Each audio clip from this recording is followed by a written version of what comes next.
everybody. Welcome back to Crime Weekly. I'm Stephanie Harlow. And I'm Derek Levasseur.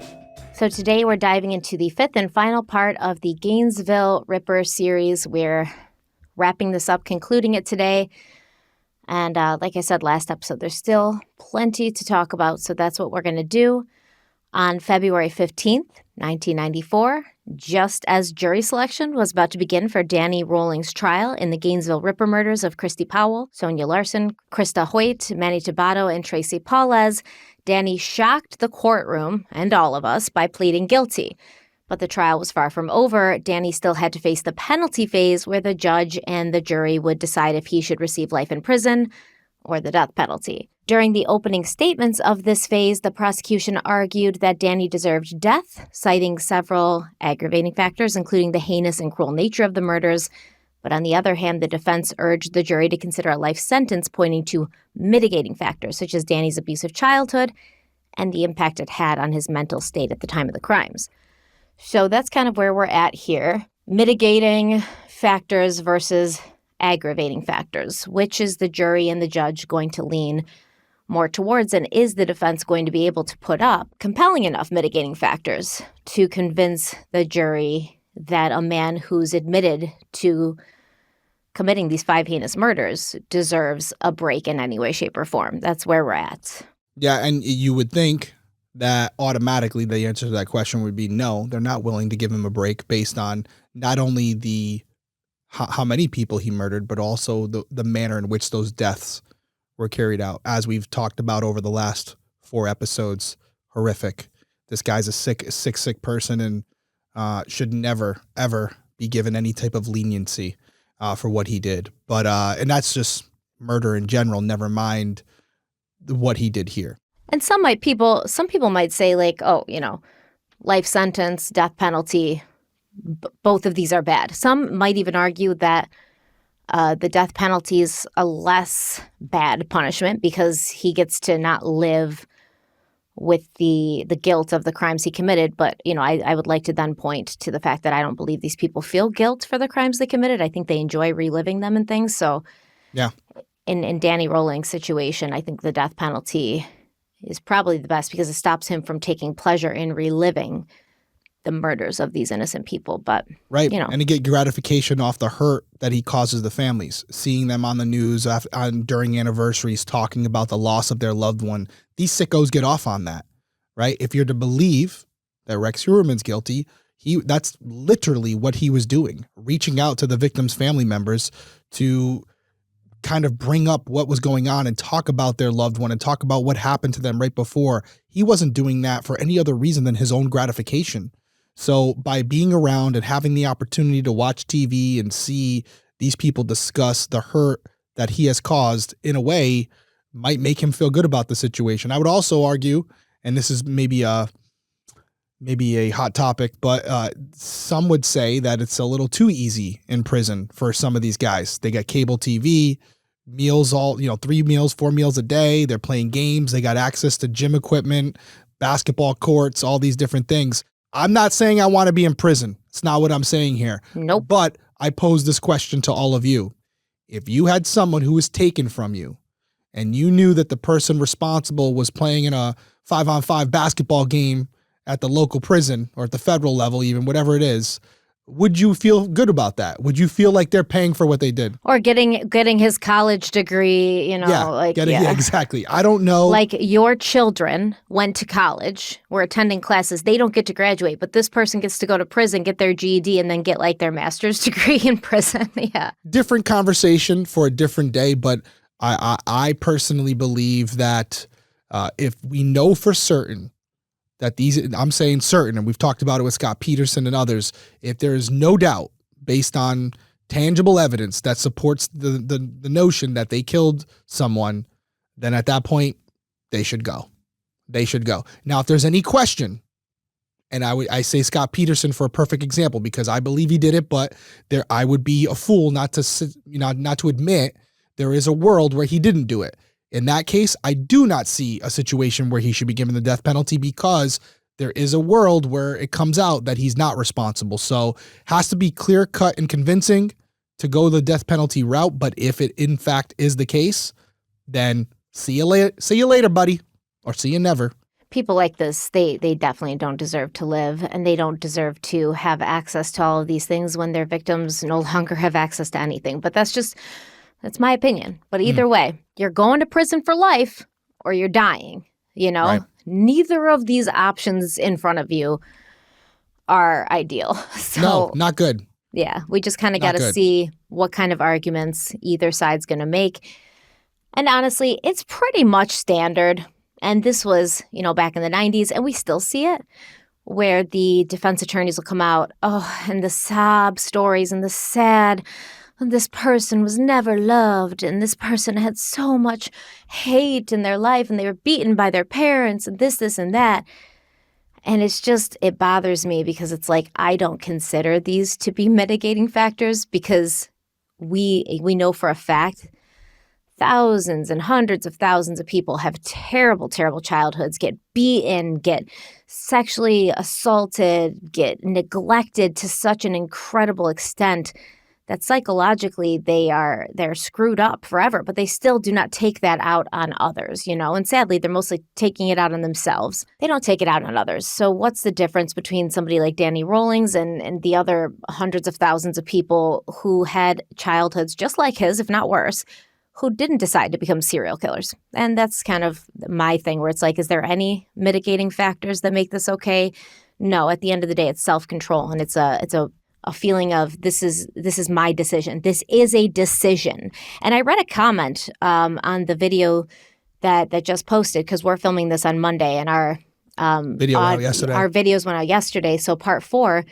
And somebody said, people with multiple personality disorders aren't necessarily aware of the other personalities. They wouldn't be aware enough to describe these personalities, have them by name. And I don't know how that works, clinically, in a clinical. And actually, I have a call with Dr. Chris Mohandi later for another Shout out case. Dr. Chris. Yep, love him. And I'm going to ask him about this multiple personality disorder, or what they used to call split personalities, things like that. I want to ask, are the people who are involved in this kind of psychological condition aware of these other personalities, almost to the point where they're they actually look at them as separate entities, as separate individuals? I am curious about that. So I will ask him, and then later because we're starting a new series, at the beginning of that, I'll just kind of update you on what he told me. But it is an interesting statement. Yeah. That is a good observation. He's very aware of these personalities. So it's almost they have names. He knows what their motivations are, Yeah. When opening statements of the penalty phase were over, the prosecution set out to prove 4 aggravating factors. For 2 of the factors, the proof was very straightforward, and the prosecution didn't have to do much to prove them. And one of these factors was that the murders of Christi, Sonja, Krista, Manny, and Tracy were committed in conjunction with other felonies, armed burglary, and in the case of Christi, Krista, and Tracy, rape. The prosecution didn't really have to take additional steps to convince the jury of this factor, since Danny had already admitted to these crimes when he pleaded guilty. The other aggravating factor that was easily proven was Danny's history of violent felonies. With 12 prior convictions across 15 years, Danny's record spoke for itself, confirming his status as a violent repeat offender. And with a repeat offender like this, what the prosecution's usually going to do is try to show a recidivism rate. How likely is this person to recommit crimes? When you have someone like Danny, who has 12 prior convictions across 15 years, that's almost 1 a year, it's pretty likely that this is not a person who can ever rein their behavior in enough to function in society. Or be given the opportunity to try. Right. We say this before. We've said this other times, where you think about what you're risking here. If you're on the fence and there's a high likelihood that they're going to reoffend, the risk here is that another person will die because of it. So if you're wrong, there's another life lost that you can't get back. So I really feel like in this situation, you have to be conservative. And if it's not abundantly clear that this person's not going to offend again, you can't let him back out. And this goes for, because this guy's either going to prison for life or dying, right? So that's right. Some people might say, what does it matter if he's gonna, if he's likely to reoffend? Well, you still have other prisoners in there with him, right? So oh, yeah. It's not just about the innocent people outside. It's about the people in prison who are genuinely trying to do their time, who are genuinely trying to rehabilitate because they want to eventually get out Right. and be productive citizens to society. And they are in danger of a person like Danny. You know, the violence doesn't stop when you go to prison. Sometimes you see it almost like find its home. Like, oh, I'm in the zoo with all the other animals and now I can be the feral animal, the pussycat, the wild pussycat that I was intended to be. I become the lion and now I can just take it out on all these other prisoners. So you still have to protect everybody from him. Although, word to the wise, I wouldn't be in prison referring to yourself as the wild pussycat because that could backfire on you. But my maximum man, you can come in and you maximum can use man, that, he might get in the maximum number of boyfriends in prison. He's coming in. He's calling himself Pussycat. He's strutting his stuff. He's like, I'm the Pussycat. I'm the maximum man. And I'm the darkness in the wind. And they're like, dude, yeah. They're like, he all right. may be getting some unwanted attention. Yeah, he's going to get some attention. It's not for his singing. Not yet, but eventually maybe. You know, he could start his own band in prison. People do that all the time. So for the most part, the prosecution focused on proving to the jury that the other two factors were true, that the murders were heinous, atrocious, and cruel, goes without saying, and that they were committed in a cold, calculated, and premeditated manner. Once again, goes without saying. Now, to do this, the prosecution introduced Danny's confessions to Bobby, Lewis, and Russell Binstead, as well as the confessions made to the police with Bobby. The prosecution also had Russell and Bobby testify, and Russell didn't really have anything new to add beyond what we've already talked about in previous parts of the series.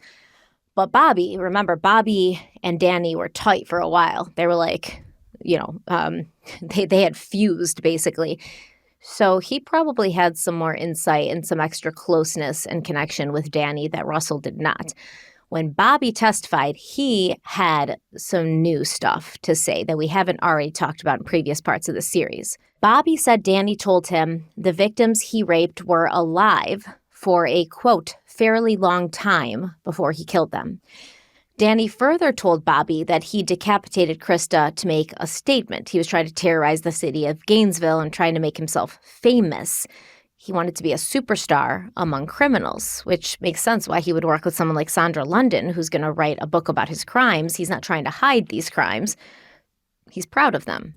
The prosecution told the jury that Danny's confessions, along with Russell's and Bobby's testimonies, proved just how brutal, heinous, and calculated the murders of Christi, Sonja, Christi, Manny, and Tracy had been. These weren't your average murders. They were torture sessions where victims were brutally attacked with a knife. Sometimes victims were kept alive for long periods only to be raped and tortured. These were murders worthy of the death penalty. We're going to take our first break. We'll be right back. You know a service is solid when it gets great word of mouth. That's why we wanted to let you know what people are saying about our sponsor, ZipRecruiter. The marketing manager of NextKey said, quote, the number one reason why we love ZipRecruiter is because it's so fast and easy, end quote. And the CEO of Walls Need Love said, quote, I posted a job on ZipRecruiter and found my lead graphic designer within just a few days, end quote. The takeaway, if you're hiring, ZipRecruiter excels at finding qualified candidates fast. Right now, you can try ZipRecruiter for free at ZipRecruiter.com/crimeweekly. And ZipRecruiter's powerful matching technology identifies top talent for your roles quickly. And then immediately after you post your job, it starts showing you qualified people for your job. In fact, 4 out of 5 employees who post on ZipRecruiter get a quality candidate within the first day, which is crazy. That's fast. So we definitely think, as people who run our own business and who understand how heavily we lean on the people that we have around us, you know, people like Shannon and people like Jay in our marketing and Bella over there. Shout out to Ashley as well on my end. Yep, Ashley. We rely on these people so heavily. They're so important to us. We know how important it is to build a good team. And so Derek is going to tell you how you can check ZipRecruiter out for yourself. Yes, and as we expand, we will be using ZipRecruiter even more. See why ZipRecruiter is the hiring site employers prefer most based on G2. You can try it for free at this exclusive web address. That's ZipRecruiter.com/crimeweekly.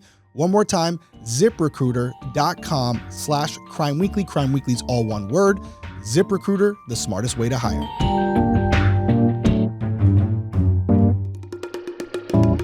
So when it came time for the defense to present their case, they attempted to counter the prosecution's aggravating factors with mitigating ones, such as Danny's dysfunctional family background and the claim that he committed the crimes while under the influence of extreme mental or emotional disturbance. And there was also, some talk from Danny that he'd been under the influence of cocaine and that he'd been under the influence of substances at the time of the crimes, which I None don't of think which helps, but yeah, okay. It doesn't help, but I don't think it should matter because, you, once again, the choice that you have as an adult person, you chose to take those substances knowing that they are mind-altering, right? And knowing that you're already, I don't know, several screws loose, but okay.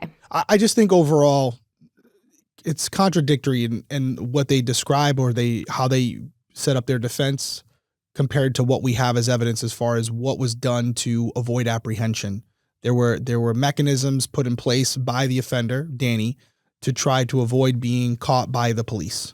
So if you're so out of it and you're just emotionally disturbed and on coke and all these other things, you're probably going to make more mistakes than you made, which is going to lead to your apprehension much quicker. But that's not what happened here. So clearly he was he was coherent enough to understand what he was doing and what he had to do to try to avoid being caught by law enforcement, which tells me he was more than in the right mind state to be held accountable for what he did and not make excuses for it. Yeah, if you're because they're trying to say that Danny Rolling was a victim of constant physical and emotional abuse at the hands of his father during his childhood. Therefore, he was mentally ill. Therefore, he's not accountable for his actions. But he's not mentally ill enough to not try to cover up the actions, which just in that act of trying to cover up the actions means you knew they were wrong, which means you knew the difference between right and wrong, which means you knew what you were doing was wrong, which means you're still responsible. I don't care what happened to you in your childhood. You're still responsible. Yeah, I think both things can be true, too. And this doesn't just apply to this case. It applies to any case, and you hit on it already. It can be true that one of the people that we're discussing, one of the offenders, may have had a traumatic childhood. They may have been beaten, sexually assaulted, molested, whatever the case may be. It all could be true. And we can sympathize with that and understand that that's unfortunate that they went through that and condemn what they went through, because obviously it should never happen to any child. Yeah. But if everybody who experienced trauma in their life was given a pass or an excuse made for them to go out and commit crime, it would be the Purge 365. Exactly. I mean, you think about the parents of Sandy Hook.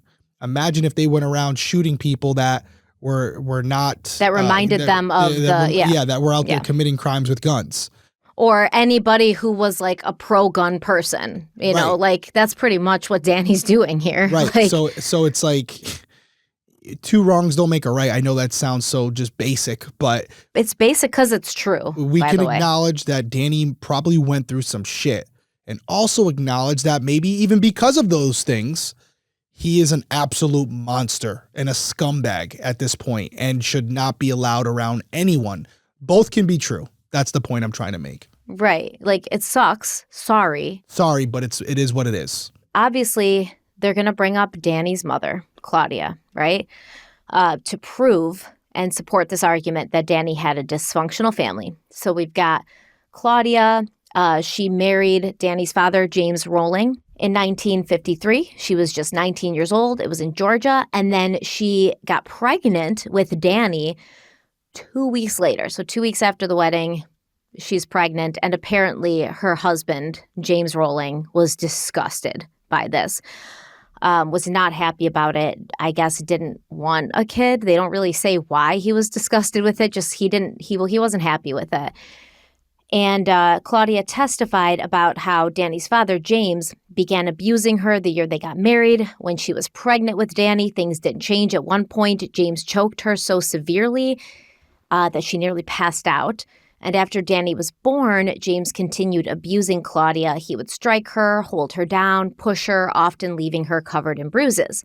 Claudia said that Danny and his younger brother, Kevin, they witnessed the abuse. And as they grew older, they tried to help her, but they were terrified of their father. And they begged her to leave and never go back. And Claudia tried to do that, but it just never worked. And yeah, obviously, I could totally see how seeing these things happen to your mother. We saw this in the Menendez brothers case, too, with Eric and Lyle, witnessing they knew their father was terrible to them. They also knew he was terrible to their mother, Kitty. And even though Kitty was terrible to them, kind of as a result of being abused by Jose, her husband, they still had sympathy for her. They still felt like, oh, she's another victim of our father. We feel bad for her. Like, why won't she get out of this? So that will do a number on your children, especially if you've got boys and they feel like it's their job to protect their mother, et cetera, et cetera. Yeah, it's gonna be hard to deal with. Now, Claudia testified that James's rage wasn't solely directed at her, and he began abusing Danny very early on. The first incident was when Danny was basically just crawling. He had just started to crawl, and apparently James didn't like the way that Danny crawled, so he kicked him down the hall. After this, James continued the abuse, and when Kevin was born, James abused him as well. I have something to say about this. So the physical abuse included whippings with a belt, punches to the tops of their heads, shoving and holding them by the throat against the wall. Claudia said the boys were whipped at least twice a week. However, Danny received most of the whippings because Kevin quickly learned to hide his emotions and stay out of his father's way, and James would also handcuff or tie up the boys as a form of punishment. So basically what I'm hearing from Claudia is that your two sons, Danny and Kevin, received essentially the same treatment, saw the same things when James was abusing Claudia, received the same type of abuse, and yet Danny was the one who grew up to become a serial killer and Kevin did not, right? Yeah, great point. So this is exactly what I'm talking about. You can say nature, you can say nurture, and I would say both Kevin and Danny had very similar both nature and nurture. They were both raised by the same parents. They both received the same treatment. They have the same genetics. You know, it's all very almost identical, as close as you can get. As far as like a psychological study, this is as close as you can get. One brother turns out to be a serial killer. The other does not. Well, how does the defense explain that? Well, as you said, it's a choice to a certain degree, right? It's a choice to act on impulse. I mean, I can understand if someone's going to come on here and say, well, listen, they can't control their thoughts. I get it. They have an impulse. They're thinking about something, but at the core of it, they know whatever they're thinking about, they know whether it's right or wrong. There's no doubt in my mind that Danny, before carrying out these crimes, envisioned what he was going to do. And at the core, he knew that it was wrong. And yet he still chose to do it. If he didn't believe it was wrong, he wouldn't go to the lengths he went to cover it up. So I feel like there may be some thoughts, some visions that come into your mind based on previous trauma, but whether you choose to act on it or not is where I am really focused, because I feel like other people who have gone through similar types of trauma may have similar thoughts about other people because of what they went through, and yet they chose not to do those things. And that's why maybe Kevin did have some similar feelings to Danny and just chose a different path, which is why he's not in prison and Danny is. So, well, hold on. I have to talk about that. I want to tell you. Is Kevin I want in to tell prison? you what Kevin says. Oh, Jesus. I thought you were going to say, no, Kevin's actually in prison. No. Then I was going to say, okay, well then take that all out. Kevin's not in prison. Okay. Right? Kevin, who's Danny's younger brother and closest friend, is a priest. He had a steady job at the time this trial's going on. He's never been arrested. And not only that, he didn't remember any beatings, no physical abuse. He said he had an ordinary childhood. Yep. He said, he testified, he had an ordinary childhood with a father who liked to take his two sons camping and hunting and fishing.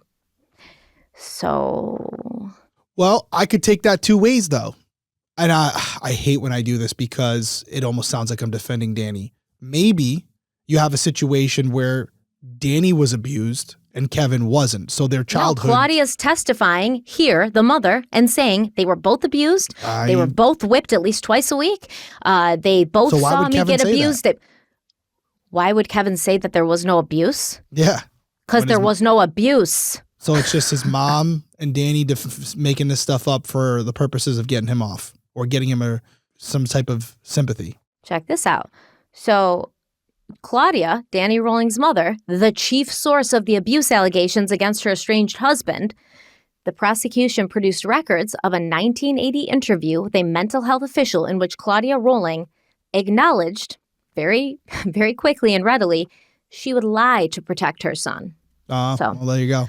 Let's consider the source of that information. But so the apple didn't fall far from the tree in that sense, where whatever you got to say, you'll say it. And this is another thing that I've dealt with throughout my career. Sometimes you have criminals who commit horrific acts and they start to tell you about their childhood and what they've been through, even in their adulthood. And although you don't agree with what they did, you understand how it came to be. Then there are other situations where you have criminals come in and they give you every excuse in the book as to why they did what they did, and as to why what they did is actually not their fault. It's a societal issue. They're a product of their environment, and they're basically just playing the victim the whole time, even though they're the ones that just killed or robbed someone. So you also have those people as well, where they embellish everything that they've been through in their life in order to justify why they're currently sitting in my interview room being interrogated. But yeah, you get both sides of the coin. So let's continue with what Claudia claims. She said that after one particularly brutal beating at the hands of his father, James, when Danny was in high school, he escaped through a bathroom window and he left a note that was written on the bathroom mirror in lipstick. And it said, quote, "I tried, I just can't make it," end quote. He then went to a nearby drive-in theater and contemplated suicide, but couldn't bring himself to do it. Claudia explained that Danny joined the Air Force when he was 17, but he was discharged not long after. He then became involved with the Pentecostal church, where he met O'Mather. Remember, this is his wife. They got married and had a child, but the relationship quickly began to deteriorate. One morning, O'Mather called Danny's parents, saying that Danny wouldn't get out of bed and go to work. Claudia and James went over to their house, and James went into the bedroom where Danny was lying in bed. James straddled him, grabbed him by the hair, yanked his head back, and held a knife to his throat. Claudia said O'Mather and Danny eventually divorced, and Danny didn't take it well. But remember, we talked about O'Mather, Danny's wife, and her recollection of his relationship with his father, James. And she was like, James was great. He helped us out with money. Anything we needed, he helped us out. He was always there for his son. She never saw any issues between the two men. And Danny never told her that he was abused by his father and never let on that there was anything, that was between him and his father. So after the divorce, Danny began robbing grocery stores and eventually ended up in prison. When he was released, he returned home to Shreveport, where he tried to work, but he couldn't hold down a job. He told Claudia he was depressed and he felt useless and worthless. Claudia testified that at one point after Danny was back home, she and Danny were sitting at the kitchen table when she noticed something strange. Danny's entire appearance seemed to change. His whole face looked different. It was hard and his voice was unrecognizable, coarse and deep. Then he seemed to flip back. His face softened and his voice returned to normal. When Claudia asked what happened, Danny told her that there was a person inside of him, someone who was part of him, and that person had a name. Claudia couldn't recall the name he gave, but she remembered it was a horrible name, not something she wanted to remember. Yeah, this is already a start to that split personality then thing, right? So well, this would be after his divorce, so not long before, his crime spree started, but yeah, allegedly. And you had said earlier, as far as the commenter who said, well, this person wouldn't be aware of the different personalities if it was in fact the case. Mm-hmm. I bet you we can get someone on here who would dispute that and say, no, you can be aware of these multiple personalities and it be a true case of mental health that needs to be addressed. It used to be called multiple personality disorder, and I still think it's interchangeable, but dissociative identity disorder. So DID. According to the internet, some people do have DID without knowing. And some people are aware of their other identities, but they're not aware when the other identity takes over. This is very complicated. It is complicated. I feel like, wouldn't you have a memory gap? Like, wouldn't you be like, where was I last night? I guess one of my other identities took over. You just assume, I guess. I think overall, my takeaway is there's probably some truth that what Danny experienced through his childhood and them as a young adult contributed to his mental health and ultimately resulted in him doing what he did. I've always said this, and people get mad sometimes when I do, that if you're willing to kill someone, there's something different about you. There's something off. And people are like, oh no, it's not. You can't blame every homicide on mental health issues because there's people with mental health problems that wouldn't kill. Completely agree with you. But your ability to say, I don't like this person, or this is something that I need to do to feel better about myself, you shouldn't have those thoughts. So if you do, there's something going on. Where you are on that spectrum, I'm not a professional or an expert in that category, but there's something off there. And the question is why? How did you get to that point? We're starting to get the background with Danny as to what progressed in his life to result in him doing what he did.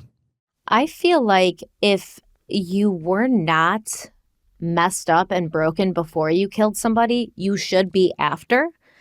I don't know how you would do that, where you would take a life, like remove a person from the earth and be intact after, right? So there is something in people, because I don't want this at all to be like, oh, every person with DID or every person with mental health issues or every person with like trauma in their childhood. And this is kind of the whole zeitgeist that has kind of appeared now. All of these people are a danger for doing something like this. Absolutely not. I don't think that. And I think it's horrible. And I think when these people go up and use their mental illnesses as defenses for why they did it, it makes everybody with that same mental illness look bad. It kind of puts like what is it called? I can't think of the word today. Paint everyone with a broad, same brush? Yeah, it puts a stigma. It puts a stigma over that mental illness, because you're using it as an excuse for why you did it. But at the end of the day, the unique factor about you, your choice, was the reason you did it. That was just a contributing factor, but you made the choice to use that contributing factor and to allow it to turn you into a victim that made you feel like you had the right and that you were completely justified in hurting someone else. That's the difference between somebody who doesn't use their trauma as a crutch and an excuse and somebody who does. And not only about the before, but the after. It doesn't appear, based on what we've covered over the last 5 episodes, that Danny displayed any form of emotional empathy. And by definition, the lack of emotional empathy is a psychopath. So how he got there, we're figuring that out. But by definition, he is a psychopath and therefore does have some type of mental disorder. Where that came from, you can be the judge. But we have a lot more to cover. We're going to take another break. We'll be right back.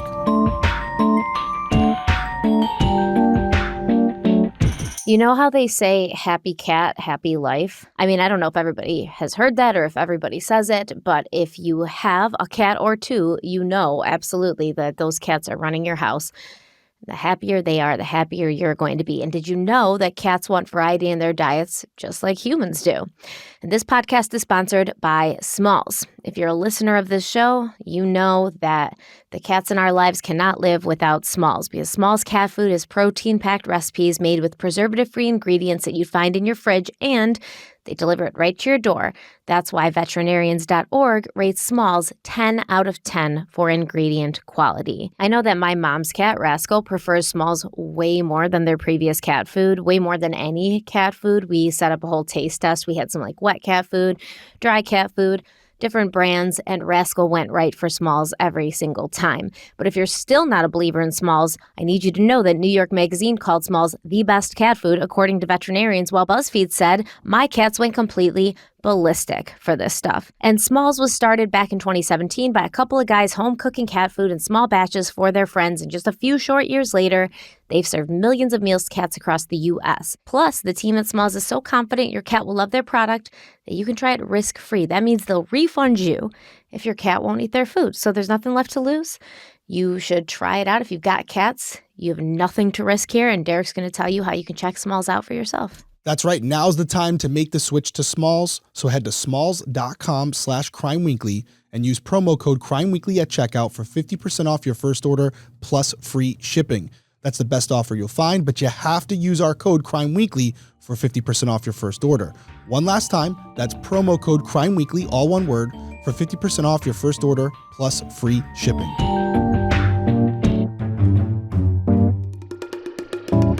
So during her testimony, Danny's mother, Claudia, also spoke about her husband, James's family history. She recounted how James's grandfather had killed his grandmother by slashing her throat from ear to ear while she sat at the table, soaking her feet in a pan of water. James apparently witnessed the murder and remembered looking down into the water and seeing it turn bloody. Claudia continued with the family history, saying James's mother used to become extremely angry, yelling and doing bizarre things.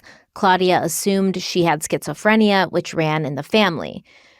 Well, and now we're trying to set up this thing that like Danny has schizophrenia now. Yep. Claudia also mentioned that one of James's brothers had attempted and completed suicide. Another had died in a mental institution, and the remaining brother was only functioning because he was on medication.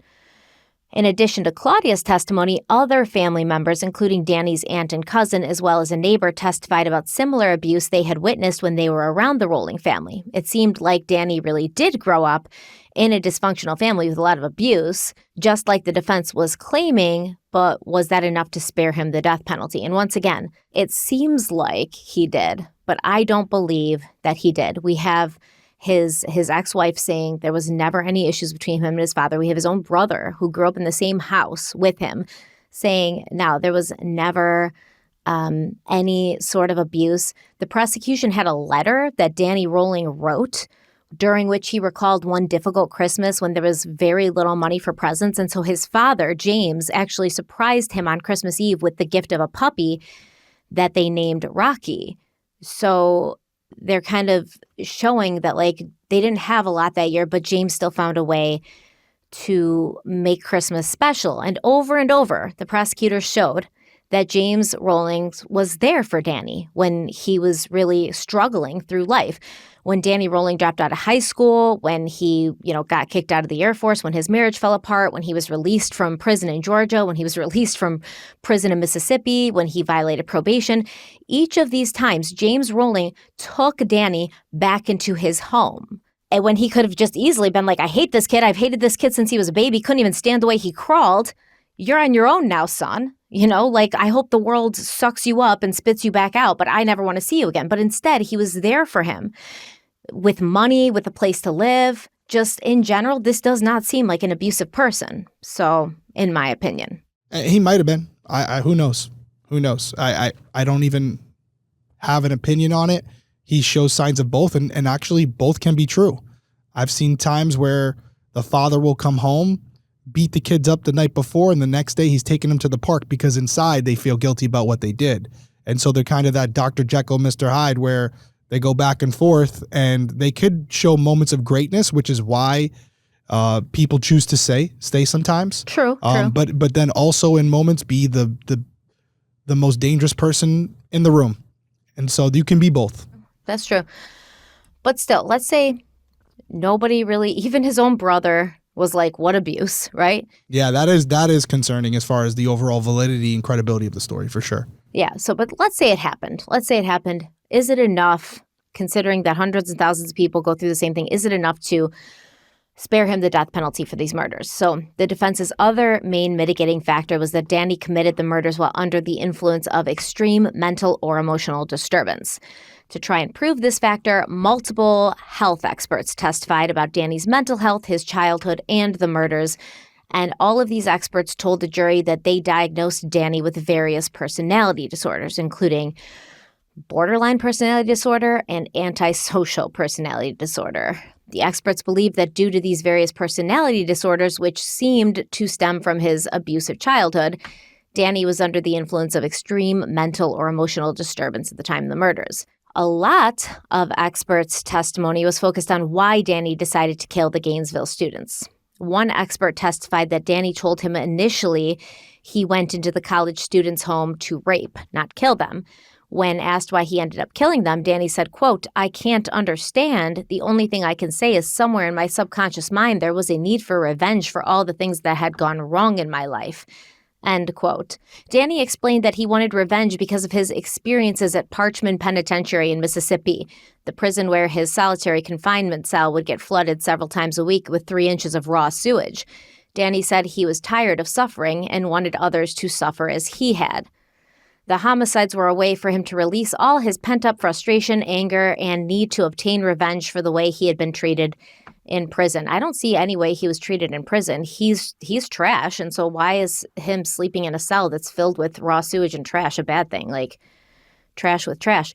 So Danny described the deaths as symbolic of his past experiences and past punishment. Danny also talked about his supposed other personalities, Gemini and Yenad, and the role they played in the murders. He described them as broken parts of his personality that were also part of a spiritual world. They were demons that influenced and had some control over his life. Once again, he's romanticizing this. Just demons. I have demons in me. No, you don't have demons in you, dude. Okay, if there's a devil, he's not paying attention to you. You're not okay. Can I say something that might be a little controversial? I don't even think it's controversial, but just a thought. Oh, of course. Why is there such a disparity between rape and murder? To me, let's say he didn't murder them. If you rape a woman, I mean, to me, it's almost that's almost as bad as killing her. You're killing a part of her, if not worse. So, and I've never been obviously a victim of something like that, but I've worked with victims that have been raped, and I've worked with the family members of rape victims, and it affects all of them just as if they were murdered. And so I feel like, if he had just raped them, it wouldn't be as bad as what he did to them after by killing them. Well, that's how the law looks at it. Let's be honest. That's why I'm saying it. Is because that's how the law looks at it. But I don't necessarily agree with it. I don't think it's going to change. I'm not a legislator, but I just wanted to bring it up. It was just something I was thinking about. I don't want to say specifically why I think it's like that. And I think because there is not, in my opinion, but there's a gray area with rape, where it's like, okay, there's a difference between a stranger breaking into your house and raping you, and then like, oh, you're on a date with somebody and then they raped you. Like it's such a gray area where across the board, you can't look at rape as the same as murder, because then you'd have to prove that this was actually rape and not a consensual act. But when somebody's in their home and a man they do not know breaks into their home and rapes them. And rapes them, to me, this is exactly just as bad as murder. This person is changed forever. They will never feel safe. They may never be able to have a functional, healthy relationship again. They may never be able to look at sex in a healthy and functional way, especially if this was one of their first times experiencing sexual activity. You're destroying who they are as a person forever. So, electric chair. I just want to expound upon it a little bit because I think some people might raise an eyebrow. Look at it this way. If you have someone who is convicted of murder and there's the idea that they may get out on parole, and I had mentioned it earlier about the risk, right? Risk worth reward, letting them out to see if they reoffend. Well, if they were a murderer, if you let them out and they do decide to reoffend, that means someone else will die or be seriously hurt. Well, let's apply that same methodology to a rapist, okay? They rape someone. You let them out at the risk that they may do it again, and they end up raping someone else. Risk worth reward. How should we be viewing these parole hearings and allowing them to get out? And what is the risk to society by giving them the opportunity to reintegrate with our community? I don't know if the risk is worth the reward is what I'm getting at. So on another case that I'm doing on my channel, a series I'm doing, this man, before he went on to obviously escalate his crimes in every single way, raped somebody who I think she was just like trying to get a ride. He raped her. He went to jail for it. He's out in 3 years. What does he do? Within a month of getting out, he rapes another woman. He goes back to jail. He's in there for a few years. The literal psychiatrists in jail were like, this guy's a psychopath. He's going to reoffend. They were like, let's let him out because all he did was rape somebody. What does he do? Yeah. Rape somebody again. So you have life after life after life being destroyed for what? This guy to get a benefit of the doubt? He doesn't deserve it. So no eyebrows should be raised about you saying rape is as bad as murder, and no eyebrows. Overall, harsher penalties for rape. That's what I'm getting at here. That's the end of what I was trying to say. Harsher penalties for rape. It shouldn't be much under murder. All right. So listen, there was a psychiatrist, Dr. Harry Kropp. We've actually heard this name before in other cases. I can't figure out what other cases, but I've definitely heard Dr. Kropp's name before. So he was a psychologist hired by the defense. Okay. So Kropp, he spent a total of 22 hours interviewing Danny Rolling, and he testified that Danny was a fairly bright individual whose blighted childhood had left him with an immaturity, and the emotional maturity of a teenager. He said that Rowling suffered from extreme mood swings, unfocused impulsive thinking. He said he was narcissistic, histrionic, obsessive-compulsive, and he said, quote, "I think that Mr. Rowling has an incredible amount of underlying anger." But Kropp's primary diagnosis of Rowling is that he suffered from something called paraphilia. Do you know what that is? Sounds familiar.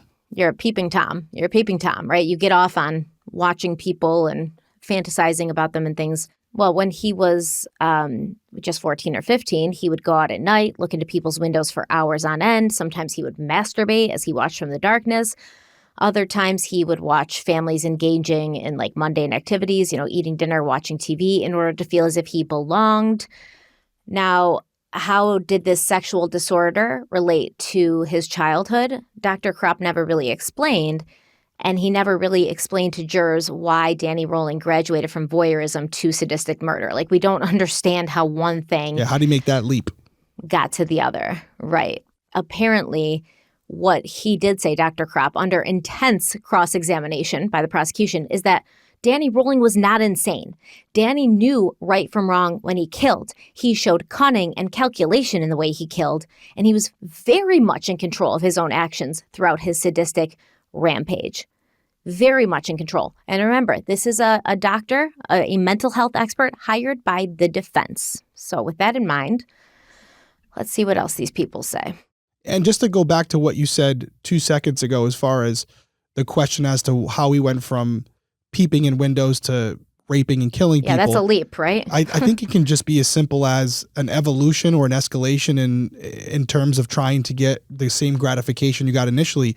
We see it with drug abusers where they'll start off with something small to get that high, and after a while they become desensitized to that dosage of whatever they were doing, and they need to take more to experience that same high that they experienced initially. The same thing goes for looking in a window. Once you've done it so many times, you don't get the same gratification from it as you would have it when you first started. So you escalate your means of obtaining that same level of dopamine that you're looking for. And that's where you have to elevate the risk, which therefore elevates the amount of, I hate to use this word, but excitement you get from the act itself. So they say that happens with porn too. People who watch a lot of porn, like initially they're just going with your standard porn, and then that's creating dopamine. But after a while, it's not giving the same amount of dopamine. So they start to like go even further, find this like kind of dark alley pornography. And then you get into like stuff with animals and, all this stuff. And before they know it, they're in this, this insanely dark place of the internet. And they're like, how did I get here? It's because your brain's chasing this dopamine. And once you become so used to something that used to give you a high and it no longer does, you've got to keep it going because that dopamine is very addictive, very, very addictive. And so is this the case with people like Danny Rowling, where it's like, okay, I'm peeping and now I'm raping and now I'm killing and I'm robbing banks. And it's like, I just have to keep this this level of newness and uniqueness and dopamine in my life. That's a problem. But there's medication for that. I'll just say that. There's medication. And there's also natural ways to get dopamine that doesn't include murdering people. So in rebuttal, the prosecution presented their own mental health experts. And this was supposed to disprove that Danny committed the murders while under the influence of extreme emotional or mental disturbance. While the prosecution's experts agreed that Danny had an antisocial personality disorder, they told the jury that this didn't mean he was under extreme mental or emotional distress at the time of the crimes. In fact, during all of Danny's interviews, he took full blame for the murders and said he knew what he was doing and when he did it.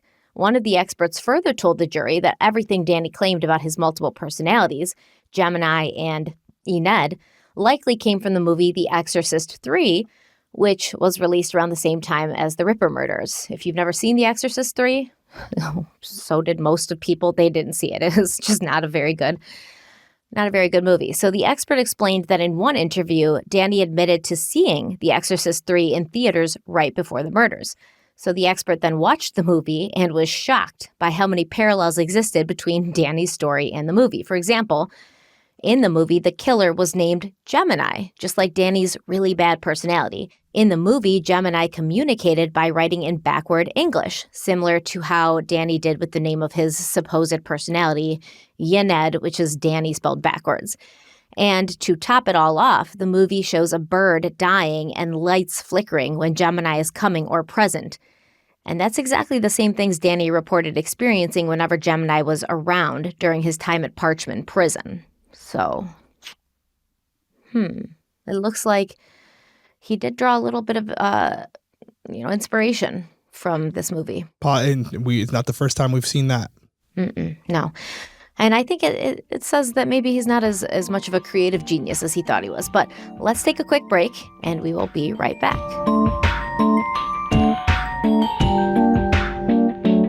So I want to talk about Rocket Money. Rocket Money is actually not only a sponsor for Crime Weekly, but something I use. Rocket Money helps me to not only be on top of my finances and see a breakdown of what I'm spending and what I'm bringing in and kind of where I'm spending my money, but one of the best parts is I have so many subscriptions.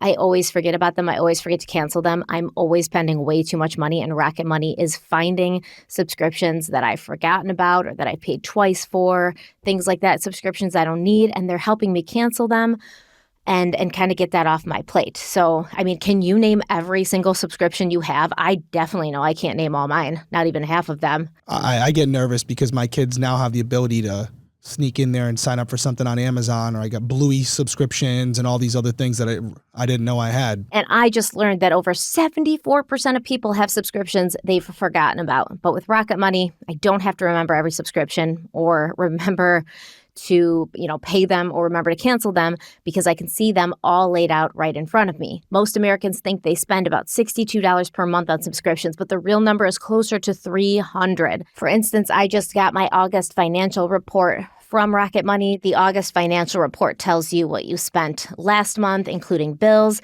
It tells you a decrease from what you normally spent, which is great. That's what you kind of want to see. It shows you your largest transaction. And basically it's just keeping everything categorized for you. I love Rocket Money. It's so easy. Rocket Money has over 5 million users and has saved a total of 500 million in canceled subscriptions, saving members up to $740 a year when using all of the app's features. And Derek's going to tell you how you can try them out for yourself. That's right. Stop wasting money on things you do not use. Cancel your unwanted subscriptions by going to rocketmoney.com/crimeweekly. That's rocketmoney.com/crimeweekly. One more time. rocketmoney.com/crimeweekly. So after having their mental health experts testify, the prosecution told the jury that Danny did come from a dysfunctional family and he had at least one personality disorder. However, they argued that none of this mitigated or even explained away the horror that Danny inflicted on the 5 college students. They stated, quote, "This case isn't about Danny Rolling having a fight at home or as a young man fighting his parents or something like that. This is about Danny Rolling, a man who has an average intelligence, a certain amount of gift, who at 36 years old, after most of his adult life in prison, comes upon strangers and because he wants to kill them and rape them, they die. That's how simple this is." End quote. When the prosecution and the defense finished presenting their cases, it took the jury only 5 hours to recommend that Danny be sentenced to death for each and every murder. In their eyes, the mitigating circumstances did not outweigh the horrific crimes that Danny had committed. However, the judge was not obligated to follow the jury's recommendation. I don't know if people know that, but during sentencing, the jury's going to give their recommendation. The judge does not have to follow it because the judge is also following along throughout the whole trial, including the sentencing phase, and the judge is going to be the final decision about what kind of sentence the offender gets. So a sentencing hearing was scheduled for the future. In the meantime, the judge would weigh the aggravating and mitigating factors and see which came out on top. On April 20th, the final sentencing hearing was held, and the judge agreed that Danny came from a bad family and that his background contributed to his mental condition at the time of the offense.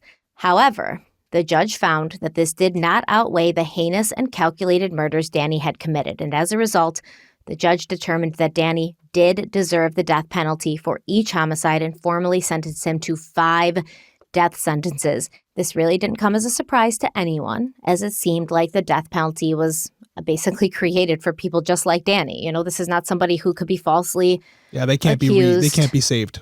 Yeah, and it's not like we're going to question and be like, oh, do we have the wrong guy? No, he confessed. He confessed multiple times. Mm-hmm. So now Not under duress. No, multiple times. No promises made. So now because Danny was sentenced to death, he was never charged with the Grissom family murders in Shreveport, Louisiana. However, the case was closed because the police were convinced that Danny was the killer, even though he hadn't formally confessed, at least not yet. While Danny settled into death row, he continued receiving a lot of media attention, and before the end of 1994, an episode of ABC News' Turning Point about the Gainesville Ripper murders was released. A screenwriter named Kevin Williamson just so happened to see this episode and was inspired to write Woodsboro Murders, which later became the script for the 1996 movie Scream. Then, the same year Scream came out, Danny was actually connected by DNA to yet another crime, this time a rape. As it turns out, between committing the Grissom family murders and the Ripper murders, Danny raped a woman named Janet in Sarasota, Florida. Normally, I wouldn't name these survivors because that is their story to tell, but Janet has spoken publicly about her experiences, so in this case, I am going to use her name and tell her story. So one night in the summer of 1990, Janet was in her Sarasota home when Danny slipped in through her bedroom window and attacked her in the bathroom with a hunting knife. Wearing leather gloves and a black ski mask, he bound and gagged her with duct tape. At first, she didn't think the situation she was in was real. She thought someone was playing a joke on her. But then she noticed there was so much rage and anger in Danny that it couldn't be a joke. She realized she wouldn't be able to fight him off as he attacked her, so she stayed calm. Now, Janet was actually a fan of true crime books, so she knew she needed to come up with a plan for what to do after Danny was done raping her, basically so he wouldn't kill her, so he wouldn't hurt her. And she decided to tell Danny that she had some cold beer in the refrigerator and asked if he would like to take a break. Now, this worked, and Danny went from being one of the, quote, meanest, scariest, most violent sons of a bitches you could ever imagine to being really calm and relaxed, end quote. They went downstairs. Janet poured him a beer, and he asked if he could remove his ski mask, but she told him no. She said keep it on. She didn't want to see his face and have him decide to kill her. Brilliant, yes. And Janet said she and Danny spent a long time talking about their childhoods, but by 1:30 that morning, she was exhausted and talked out. I'm sure. The fact that she had to sit there with her rapist and pretend to be his friend and pretend to talk to him and give a shit about anything that happened to him after what he did to her, in order to survive, it makes me physically sick. But once again, this is the best way to handle something like this. I mean, her actions, without a doubt, saved her life. Yep. Because, like, just even the mask, if he had taken it off, it might have crossed his mind, like, I like her now, I want to keep her alive, but I can't. She knows who I am. Well, there's also this, they tell you to do that if you're kidnapped, like, find something you can relate to your captor about, even if it's like a television show you both watch, because people like Danny, they want to kill you less if they like you, if they feel like there's something about you that's similar to them, they feel compassion. That's how they feel empathy. They don't feel empathy for strangers.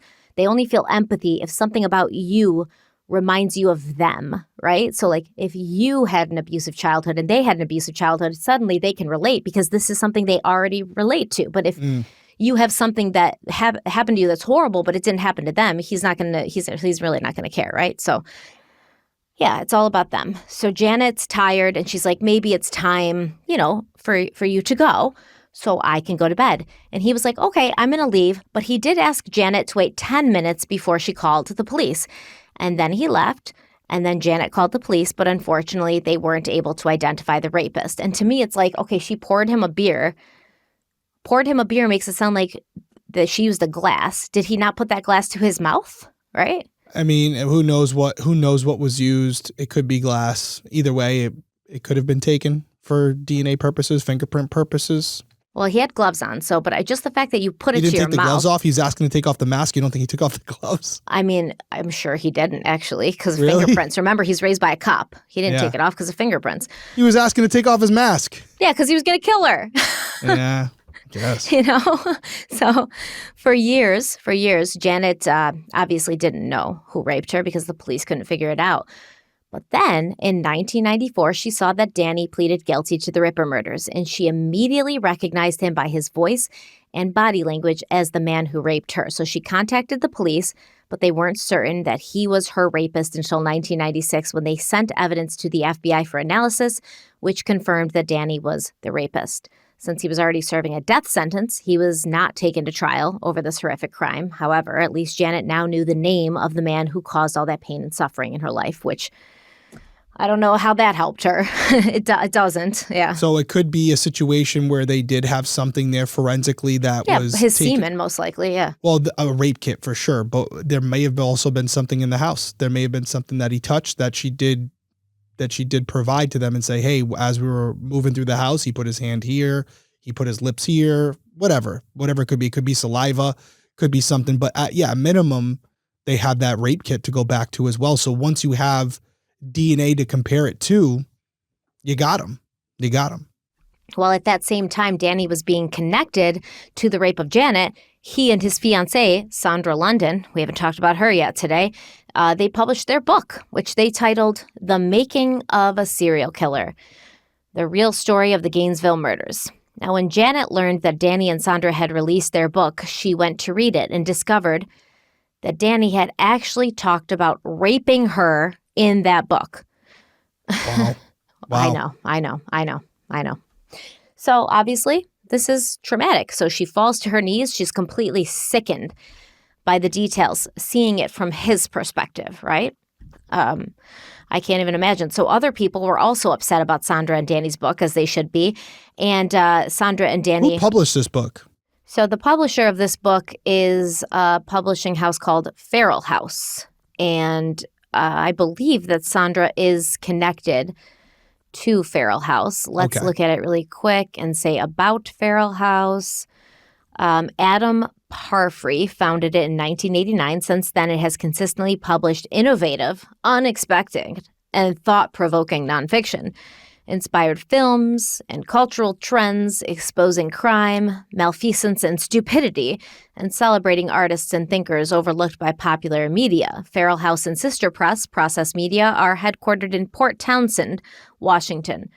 They are publishers of topics of esoteric interest and distinctive voices, is a formidable force in independent publishing. So I believe, I don't know what the connection. I don't know what the connection is there, but you would think as they were editing this book, maybe there would have been some information that they would have omitted or provided to law enforcement before publishing it. A little bit more responsible with it. Usually with the publisher, you're assigned an editor. And so the editor from the publishing company has to go through and read the book as you're submitting your pages. So whatever. It's still available on Amazon. I wouldn't, Yeah, but not like on Amazon Prime. Like you can't get the Kindle version. It's not on Kindle or Audible. It's just like you could buy a paperback. Yeah. Yeah. Yes. Looks like Feral House and Sandra London work together quite a bit from what I'm seeing. So that's something. Anyways. Yeah. So obviously other people are pissed off about this, which they should be. Understandably, yeah.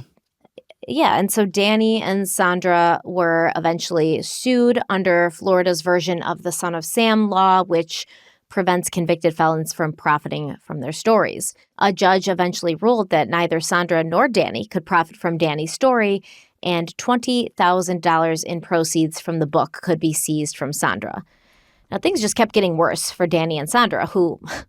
Surprise, surprise. I don't know if anybody's really going to be stunned to hear this. They broke up after the book was released. I know. No. I had high hopes for them. Story. I know. A love story for the Times just Romeo completely and Juliet. Crashed. Once the book was published. I'm crazy just timing, flabbergasted by this one. I know. I'm stunned. And right after the book's released. Maybe it was due to declining reviews. I don't know. Or maybe it was due to the fact that Sandra used Danny for everything that she needed him for because the book was really... But here's my question. Genuinely, how do I believe in true love again after this ends? I don't know. If they can't make it work, who can? Who can? Exactly. It's a love story that we've basically told over the last 5 parts. And now it's over. Now it's over.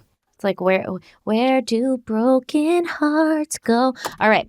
So they broke up because she used him and sapped him for everything he had. Not that I feel bad about it. Yeah, he's no longer useful at this point. Yeah. That's fine. I am completely fine with her using him and then just tossing him to the side like the trash he is. But years later, Sandra spoke to the media. She shared how she truly felt about Danny. And this time, her perspective on the relationship was completely different from what she'd been portraying before the book came out. I know. It's just like plot twist after plot twist here. Yeah. She now admitted that her primary focus in her relationship with Danny was writing the book, not their relationship. Then she claimed that she never considered their relationship to be romantic because there was just simply nothing romantic about it. Sandra insisted that she and Danny simply shared a human connection. She continued, stating, quote, "I would describe my emotions as more maternal than anything else. I learned about his childhood and how he came to be. I just wished I could have had access to that little boy to protect him from what was happening to him," end quote. Ew. It feels weird because she's talking about like how hot he is and like, oh, he's prowling around like a pussycat, you know, my maximum man. And now she's like, I wish I had access to that little boy. And I don't know, Sandra, that's like some mommy issues here that I can't even begin to dig into. But when she was asked if she missed Danny, Sandra said she did not, adding, quote, "What's there to miss? He was a book, and I finished the book," end quote. Ouch. It's gotta hurt, Danny. It's gotta Means hurt. to an end, buddy. Means to an end. You were a $. That's all you were. How does that feel? How does that feel to be used, abused, and discarded? So let's take our last break, and then we'll be back to wrap this up. Warmer, sunnier days are calling. You can fuel up for them with Factor's no prep, no mess meals. You can meet your wellness goals in time for summer thanks to the menu of chef-crafted meals with options like Calorie Smart, Protein Plus, and Keto. Factor's fresh, never-frozen meals are dietitian-approved and ready to eat in just 2 minutes, so no matter how busy you are, you'll always have time to enjoy nutritious, great-tasting meals. So you can make today the day you kickstart a new, healthy routine. Honestly, what are you waiting for? With 35 different meals and more than 60 add-ons to choose from every week, you'll always have new flavors to explore. And you can crush your wellness goals this month with dietitian-approved meals and ingredients that you can trust.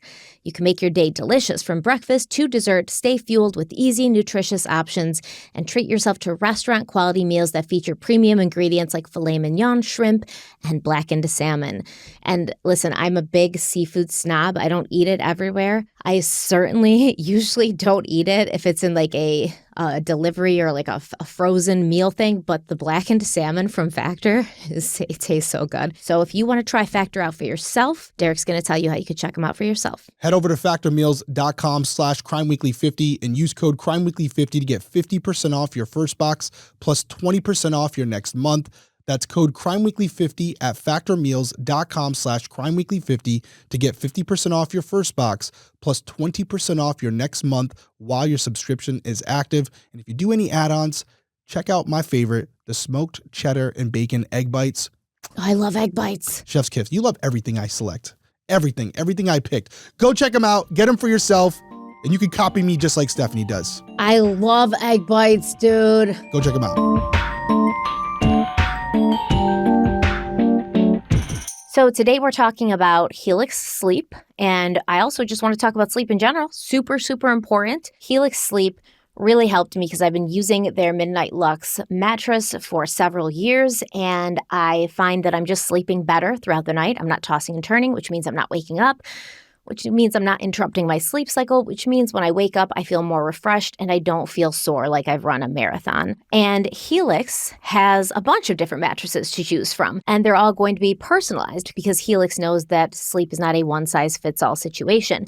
Helix offers 20 unique mattresses in their lineup. So how are you going to know which mattress works best for you and your body? All you have to do is what Derek and I did, take the Helix Sleep Quiz, find your perfect mattress in under 2 minutes. When I took the Helix Sleep Quiz, I was matched with the Midnight Lux. This is my go-to, my OG mattress. I love it. It's just as comfortable and just as good today as it was when I got it several years ago. And the setup was fast and easy because it's delivered to your door. These mattresses, big mattresses, delivered to your door in a box, and you just unroll the mattress out of the box, let it inflate a little bit, and then you're ready to go. Plus, Helix mattresses all come with a 10 to 15-year warranty depending on the model. It's also recommended by multiple leading chiropractors and doctors of sleep medicine as a go-to solution for improving your sleep, and I know it improves proved mine, and Derek probably feels the same way. So he's going to tell you how you can check Helix Sleep out for yourself. And if you're in the market for a new mattress, we definitely suggest you check Helix out. Yeah, I'm a terrible sleeper. I didn't know how bad I was until I got a Helix mattress and seen the difference.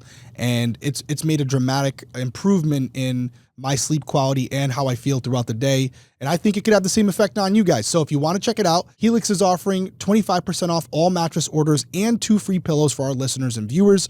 All you have to do is go to helixsleep.com/crimeweekly. That's helixsleep.com/crimeweekly. This is their best offer yet. It won't last long. With Helix, better sleep starts now.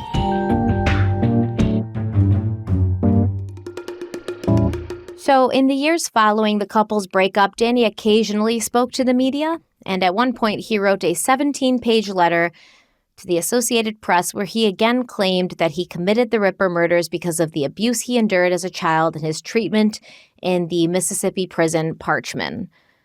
This is like the definition of ruminating. It's like, dude, let it go, man.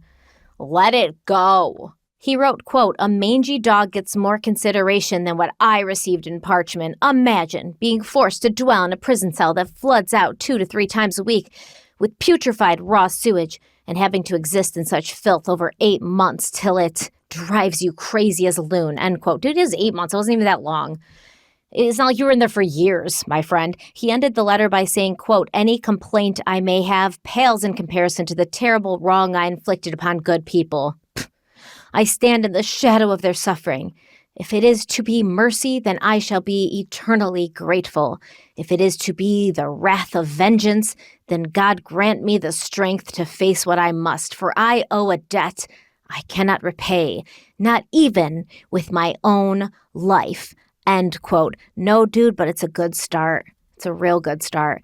We'll take what we can get at this point.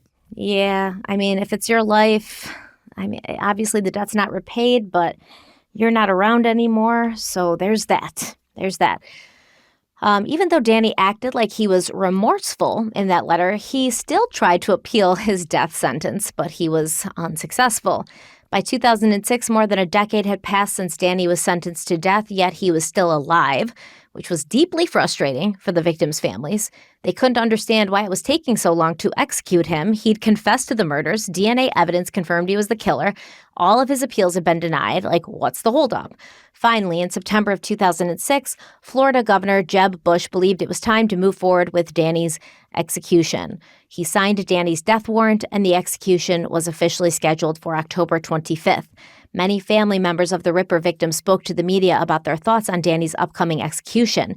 Tracy's mother, Ricky, said she planned to be there, stating, quote, "I've been waiting to do this for 16 years. I hate to sound coarse about it, but that's the way I feel," end quote. I'm with you, Ricky. I'd be there front and center. We're with you. Ricky also, yeah, I mean, obviously, I think you would too, right? Oh, yeah. I don't think I'd make it to court, but we've talked about that last episode. I think they're going to have me on high alert at that point. But if I have other children or I have other significant others in my life, maybe not. But yeah, it's going to be a problem. Just never know. You never know. But Ricky, who was Tracy's mother, she also pointed out the tragic fact that because Florida had waited so long to execute Danny, some of the victims' parents had already died and wouldn't be there to see him executed, which, you know, they're not going to get that same closure. Yep. That's going to, Yep. That's not great. So Christa's stepmother, Diane, shared that Christa's dad, Gary, was one of those parents that had passed away. He died in 2000 from heart trouble and stress. Never Gee, I seen wonder where the that man. stemmed from. Right, the stress. Yeah, exactly. And he never got to see the man who brutally murdered his daughter face his full sentence. Diane said that even though Gary was gone, she planned to attend the execution. She said, quote, "I don't think there's any closure for something like this, but there is gratification in knowing that he can no longer think about the killings and get pleasure out of thinking about what he did. I really do believe that he deserves to be put to death. I want it to be over," end quote. Sonja's father had also passed away before seeing Danny's execution. And if that wasn't tragic enough, Sonja's brother Jim faced another close tragedy when his wife Carla was murdered just a few years after Sonja's murder. One day, Carla was buying grapes and strawberries during her lunch break at a Publix near Walt Disney World when she was kidnapped, driven to a remote field, strangled, and buried in a shallow grave. Do you believe this? Do you believe that one person can be that close to this much horrendous, violent crime? Like, his sister is raped and murdered in her new apartment, and then his wife is kidnapped and strangled and left in a shallow grave in some field? It just For reaffirms real? my how I am at public places where I'm yelling at people because I won't even let my kids go to the bathroom at a locked off, gated off pool club. I just can't do it. 100%. Because I traumatize myself every single week with stories like this. So it just completely skews my judgment on top of my experience. Since I was 20 years old, I'm doomed. I just don't trust anyone. Our society sucks. Oh, totally. I was at a water park yesterday with the kids, and Bella was like, "Can I go to the bathroom?" And it was literally 7 feet away. Nope. And she's like, "I really have to go. I really have to go." And I'm like, "I'll come with you." And she starts like running ahead of me, and I'm like, "No, I'm coming with you. Like, just wait." And it's just this feeling of like we've all heard the stories. You take your eyes off them for 1 second, they're gone, and then there's nothing you can do. Ask John Walsh. I'll tell you. Exactly. Oh, exactly. And I just don't know how Jim, like, how do you continue on and not just look at the world as the most evil, soulless place you've ever seen after that? So, well, I think one, you continue on, but you do look at the world that way. You do, yeah. That's you can't not. You continue on, but as a shell of yourself. So for Carla's murder, John Huggins, a career criminal turned born-again Christian, was eventually convicted and sentenced to death. And Jim, he told the media that he questioned why tragedy after tragedy kept striking his family. And he said, quote, "When Sonja's death happened, I thought this kind of thing happened to other people. Then it happened to Carla. I just can't figure out why us. It's not like we're bad people." End quote. And, you know, it's funny. My 13-year-old son said to me yesterday, we were talking about something. He said, bad things happen to good people. And it was weird hearing that coming from a kid's mouth. And I was like, yeah. Ain't wrong. I mean, it's a simple statement, but bad things do happen to good people, and that sucks, and you can't do anything about it. So on October 25th, Danny's execution was carried out at the Florida State Prison. During the day, Danny met with his brother and his minister. Now, at some point during the meeting with the minister, Danny slipped him a letter confessing to the Grissom family killings. Remember, that was the killings that happened in Louisiana. Now, Danny told the minister that he wanted to confess for two reasons: to clear the original suspect, Julie Grissom's fiance, and to show his regret to the family. All right, it's kind of written, it's written in like an old English sort of thing. Yeah, the letter, if you're watching on YouTube, the letter's on the screen right now for your enjoyment. Yeah, and it looks definitely very, I don't know what he's trying to say. I know that sorrow, that heartfelt bane, that dross the mortal flame, stone pond stone the final throw, etched hitherto the captive soul. Wow. So I don't know what that means. But he continues on to say, "Here I make a formal written statement concerning the murders of Julie, Tom, and Sean Grissom in my hometown of Shreveport, Louisiana.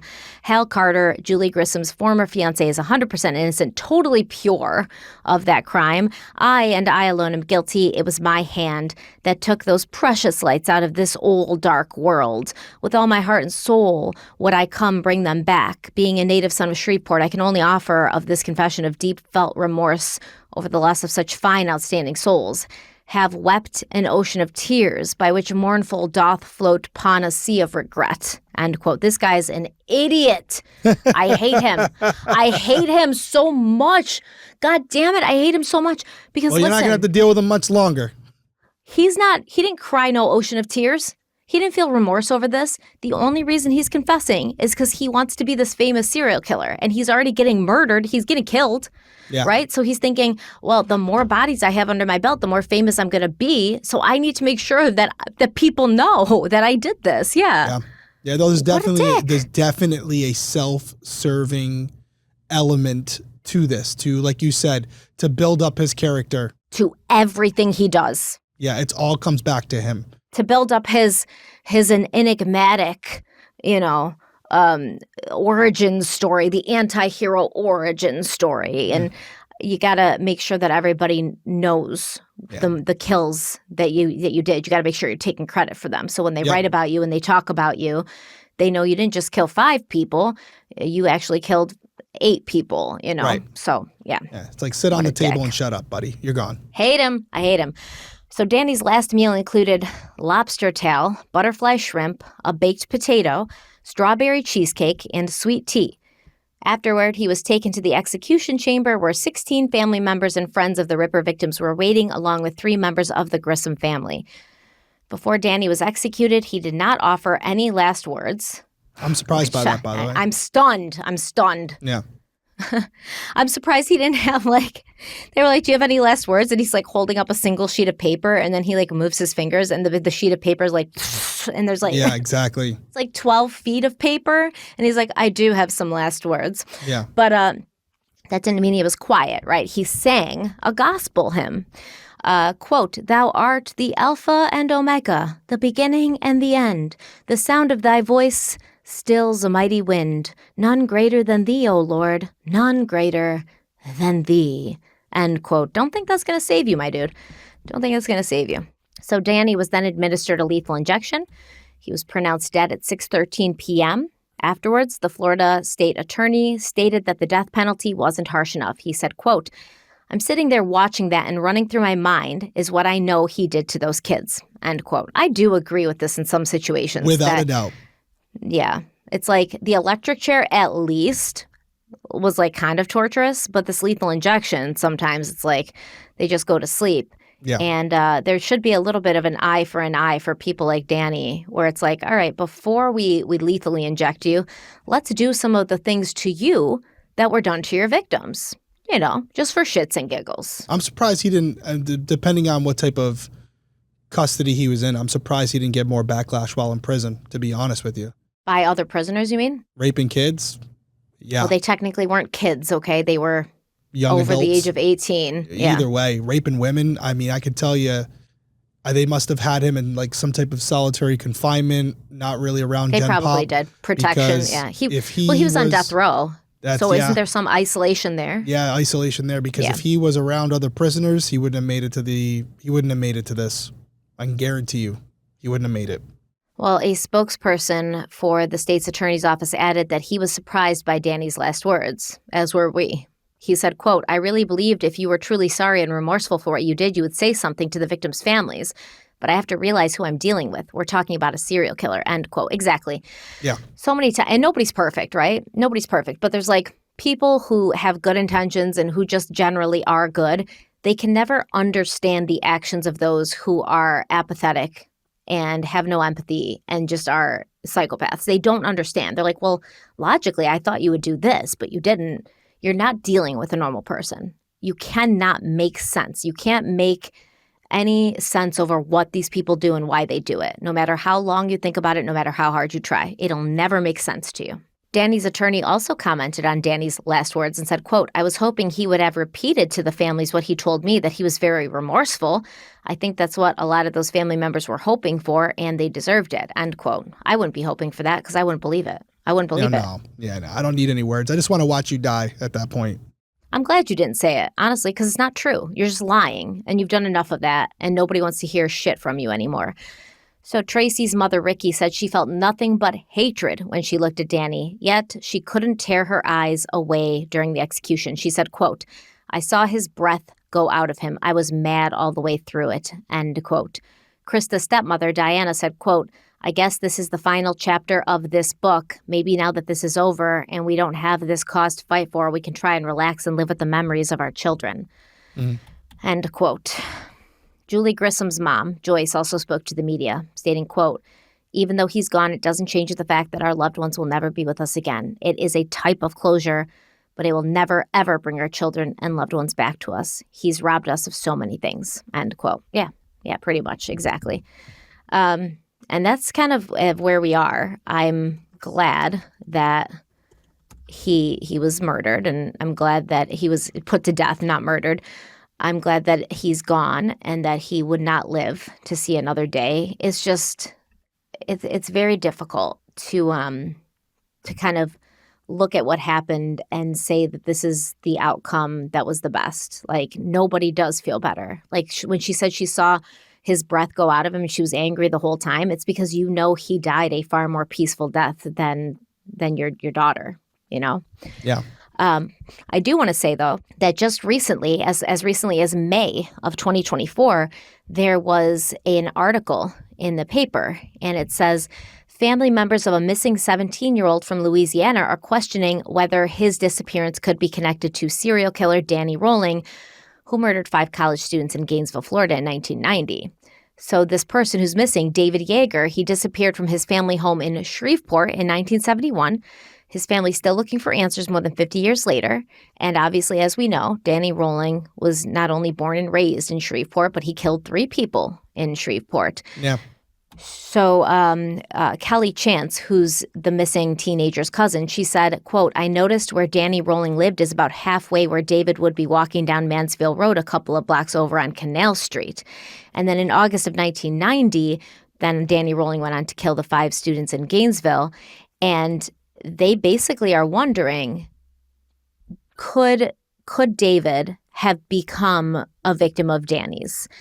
And even though Danny did confess to killing the family in Shreveport and did not mention, any male victim that he had killed, there's still the opportunity or the option that he could have done that. So there is an investigation kind of going into that to see if there's any connection. But it just shows you that even still, to this day, to this year, there's cold cases coming out where people are wondering, could Danny Rollings have been responsible for this? And I don't necessarily know. I think that if Danny had a bunch of other crimes under his belt, he would have confessed to them before he died, because I think he wanted that notoriety and he wanted that body count to be as high as possible. But who knows? Maybe he forgot about it. Maybe one of his other personalities did it and he didn't know. Maybe it was Gemini. Yeah, no, I'm with you. And on the surface, without knowing all the details, I agree with you.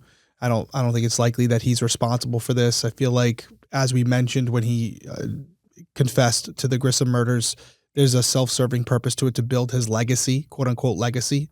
And I think if he were responsible for any other murders or disappearances, he would have divulged that information before his death, when he knew that he was going to be killed.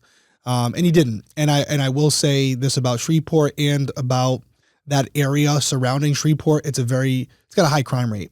And so the possibility that someone else was in that area that could have carried out that crime, very plausible, very plausible. I went down to New Orleans for an unsolved murder, and we ended up finding New Orleans, yeah. Yeah, there could have been 20 or 30 different murders that were connected to this woman that the case that I was working. So it's a tough area, and there's a lot of crime down there. Not saying I don't love New Orleans, but you got to be careful. You got to be careful. You got to be careful everywhere.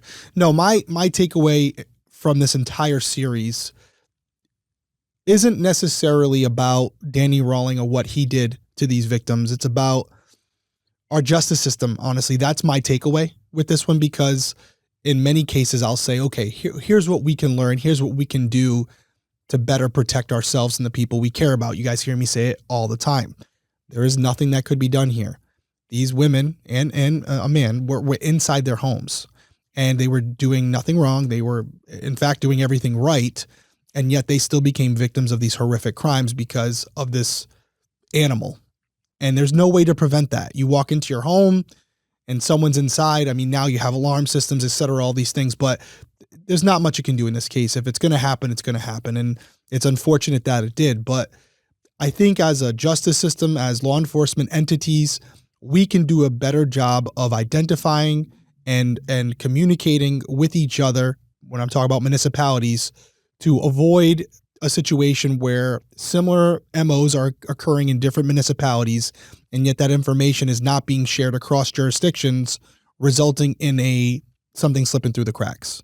Where if there was a better communication line between these agencies, maybe this person would have been identified sooner. And I also think, based on their previous crimes, now, switching it to the court systems, based on previous crimes and offenses, allowing an individual to continuously get out without any further ramifications from their actions gives them the opportunity to just continue to reoffend. And I don't know, based on what he did do or the crimes he did commit, if it would have prevented this from happening, because based on the robberies that he was involved in, I don't think anybody would sit here and expect him to be in prison for the rest of his life. But maybe it puts him on a radar where he's being tracked a little bit easier. And as far as him getting out, maybe it would have taken a little longer for him to get out after the second or third offense. And yet he was out relatively soon.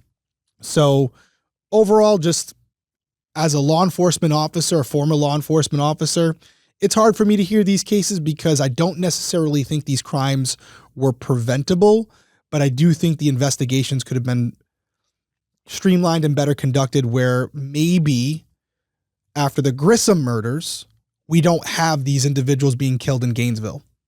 That's what I keep going back to. I think that in general, we saw a lot of this happening in the 70s, the 80s, and the 90s. Of course. Oh, yeah. And especially in bigger areas where there's multiple law enforcement agencies, where you can cross state lines very easily, where there's not as much communication, and also where these sentences would be very, very lenient. Like I was talking about, a rape, you're going in for a couple of years, if that, and then you're out and you do it again, and you're going back in, and then you're out again. And it's like there just wasn't a huge understanding of this type of personality that just can't be rehabilitated. Yeah. There wasn't as much of an understanding of human psych. Yeah, so you would see this a lot. And also you've got places like California, places like Florida, overcrowded prisons, people in and out of the system, just trying to get them in and out of prison as quickly as possible so you can fill the spots with somebody else. I would say that it's better now. Not that there's not people like this, but because we have forensics, because we've got surveillance everywhere, because we have the ability to know where they are via cell phones. We can check their internet history. We can check their GPS on their cars and things like that. It's very hard to do something and get away with it as easily. And we do also have this system now of DNA where if you left your DNA at one crime scene, it doesn't matter if it was in Louisiana or California and you commit a crime in another state, because this is a national database, you're going to pop up. So we have better things in place to prevent this. But that's why you see in the 70s, the 80s, and even going into the early 90s, far more serial killers than you're seeing now, because people were allowed to get away with things for a much longer time. It's not the fact that you don't have serial killers now, right? Because people are like, oh, there's just not serial killers. No, there are serial killers. This personality type is still there. It's just that they're getting caught after committing their first or second crime. So they don't have the chance to go on this like multiple state murder spree before they're put where they belong. And that's ultimately a good thing. So where our justice system still isn't up to par, at least law enforcement has tools at their disposal. Yeah. You have multiple national databases. You have NCIC, you have APHIS, and you have the one you were referring to, CODIS. And those are shared throughout the nation where, like you said, fingerprints, DNA, or just criminal history is available readily anywhere in the country. You also have deconfliction policies where if you're working a case that could cross over into another jurisdiction, you have to deconflict with those agencies. I also think with the increases in technology and the internet, we're able to use databases for our own police reports where those police reports can now be accessed by other agencies without having to go to that agency physically and pulling the report. Because back in the 60s and 70s, everything's typed up on paper, where now everything's uploaded to these databases where if you have access, if you have an MOU in place, a memorandum of understanding, you may have access to police reports from other agencies, even though your officers did not work on it. So you can type in certain keywords and see if there's any similarities between cases, even though they're from different departments. So yes, it is getting better. And with the advancements in science and technology, we are becoming a almost national law enforcement agency where regardless of what part of the country you commit your crime in, if it's connected to somewhere else, there are better policies and procedures in place to hopefully avoid a situation where you could be doing the same thing in multiple states and go undetected. So a lot of improvement. And I think cases like this and looking at them, discussing them and seeing the mistakes that were made, you can look at those holes and try to fix them. So that is my takeaway from this case. It's a tragic set of circumstances. I'm glad to see that Danny was caught. I'm glad to see that he was held accountable, and I'm glad to report that he will never hurt anybody again. And our thoughts are with the families. Obviously, nothing's going to bring their loved ones back, but I hope that some of them found peace in seeing this monster laid out on a table and put to rest, put down, if you will. Yes, put down. Like the animal that he is. So, absolutely. Mm-hmm. So we don't normally do this, And Stephanie might get mad at me for doing it, but I'm doing it anyways. No. We're doing it live. No. So, a few weeks ago, we discussed Gypsy Rose, and the episode that we did went crazy. And so we started talking amongst each other, and when I say crazy, it was the opinions on Gypsy Rose's case, not necessarily what we were discussing in Crime Weekly News as far as the coverage she was getting and the popularity she had. That was more the premise of the Crime Weekly News. The comments were more about her involvement in the original crime, and should she even be where she is right now? And if what happened to her was Munchausen by proxy, because, or yes. yeah, there's a lot of I didn't realize that there was so many people who really disputed that she had ever been abused at all. So then that's when I said we should look into this. Right. Remember I said to you, are we assuming she was? And you're like, yeah. And then people were like, not so fast. No, there was evidence. I thought, like, that's why. Well, guess that's what? why we need to talk about it. Yeah. We're going to do a Crime Weekly deep dive on it, because how else can we do it? We're going to get into it with you guys. We're going to break the entire case down. We're going to get all the specifics that we can. And we're going to try to come to a conclusion whether or not Gypsy Rose should even be free right now. How much involvement did she have? Was the crimes that she stated happened to her, did they actually occur? We're going to go through all of it, and I'm looking forward to it. We've done cases like this before. We just did a Crime Weekly News episode on Adnan Syed. That was a case where a large portion of the population felt that he was innocent. We came to the conclusion that we believe he's guilty. I thought he was innocent. I thought he was innocent after listening to Serial. Uh-huh. You did. Yeah. So I'm interested to see how this one goes, because I haven't gotten into the details of this case. We're going to get away from the social media following and the TikToks and all that. We don't care about that. We're going to get down to the actual case itself, and we're going to get into the murder of Dee Blanchard to see how Gypsy Rose is connected to it, and was she served with the proper sentencing based on the fact that she took a deal? What should that have been on the table? And also, was she a victim, or was it just a convenient story she told to justify the actions that led to her mother's murder? That is the question. And we don't have the answers yet, but we will. And you're going to come along for the ride with us. So be back next week. We'll have a new episode on Crime Weekly News and the start of a new series involving Gypsy Rose and the murder of her mother, Dee Blanchard. So we'll see you then. Everyone stay safe out there. Have a good week. Happy Labor Day, by the way. Yes. All right. Take care. Have a good night. Bye.